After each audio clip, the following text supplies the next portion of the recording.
নিরাপত্তা নাই, রাস্তা ভেঙে দিচ্ছে, বাড়ি ঘর লুটপাট করে দিচ্ছে, যে কোনো সময় মহিলাদেরকে অসম্মান করা হচ্ছে, যে কোনো যার যা ইচ্ছা করে যাচ্ছে। এবং প্রতিদিন আমি এখন দেখলাম যে প্রতিদিন এখন আমরা যেটা খবর পাচ্ছি এবং বিভিন্ন লেভেলে দেখছি, ইতিহাসে সর্বোচ্চ প্রতি মাসে খুন হচ্ছে, বিভিন্ন জায়গায় খুন হচ্ছে। খুন না কেনারা বন্ধ করছে। সমস্ত উপজেলার সঙ্গে সমস্ত গ্রামের কানেকশন করেছিলেন, পাকা রাস্তার ব্যবস্থা করেছিলেন, সেখান থেকে জেলা এবং জেলা থেকে বিভাগ থেকে বিভাগীয় শহর, এবং সেটা সারা দেশ নয়, মানুষের সাধারণ মানুষ, গ্রামের গঞ্জের দরিদ্র মানুষ, যারা আমাদের সম্পূর্ণ চালিকা শক্তি, যারাই আমাদের সম্পদ, তাদেরকে সত্যিকার অর্থে উনি মূল্যায়ন করেছিলেন জব সেন্টার করে। তাদেরকে এই যে গ্রাম বাড়বে 68,000 গ্রাম বাড়বে, বাংলাদেশ বাড়বে, এই ঢাল বাংলা থেকে উনি এই উপজেলা পরিষদ করেছিলেন। এবং এটা আজকে বিভিন্ন ভাবে ক্ষতিগ্রস্ত করা হয়েছে। প্রশাসনের লোকজন, পুলিশের লোকজন, তারা একটা গ্রাম পর্যায়ের একজন কাছে তারা জবাব দিতে করতে রাজি না, তাদের সার্ভিস রেকর্ড তারা লিখবে এটা রাজি না।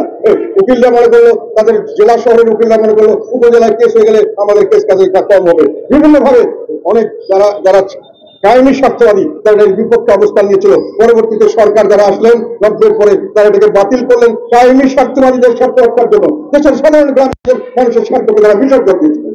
এবং সেই পদ্ধতি পরবর্তীকালে মানুষের দাবির প্রেক্ষিতে আবার চালু করেছেন। কিন্তু এখন আবার সেই নির্বাচিত যে উপজেলা চেয়ারম্যান, তার কাছে কোনো ক্ষমতা থাকে না, উনি একটি শোপিস হিসাবে আছেন। উনি এখন পর্যন্ত কোনো আদালত সেখানে কার্যকর হচ্ছে না। এইসব কারণে আমরা মনে করি পূর্ণাঙ্গ উপজেলা পরিষদ যেটা স্বেচ্ছাচার করেছিলেন জনগণের স্বার্থে, 68,000 গ্রাম বাঁচবে, বাংলাদেশ বাঁচবে, এই সাধারণ কৃষকের কথা চিন্তা করে সেই পদ্ধতি আবার পুনরায় আমরা চালু করতে চাই। আমাদের দাবি, এবং আমরা কোনো সময় ক্ষমতায় গেলে ইনশাল্লাহ উপজেলা পদ্ধতি আমাদের নেতা আলহাজ হোসেন মোহাম্মদ এরশাদ যেভাবে করে গেছেন সেভাবে আমরা আবার। এখন দেশের পরিস্থিতি সম্পর্কে কিছু বলার প্রয়োজন মনে করছি। বাংলাদেশ এখন একটা গভীর সংকটের সময় পার করছে। আপনারা কি বুঝতে পারছেন আমরা জানি না। প্রতিদিন মিল ফ্যাক্টরি প্রোডাক্ট সব বন্ধ হয়ে যাচ্ছে, মিল ফ্যাক্টরি বন্ধ হচ্ছে, লক্ষ লক্ষ মানুষ বেকার হচ্ছে। এবং এই লক্ষ লক্ষ মানুষের সঙ্গে যারা বিভিন্নভাবে ব্যবসা বাণিজ্য করে তারা বেকার হচ্ছে। বিভিন্নভাবে কোন রকম অর্থনৈতিক কর্মকাণ্ড নাই, উন্নয়ন কর্মকাণ্ড সেগুলো বন্ধ হয়ে যাচ্ছে।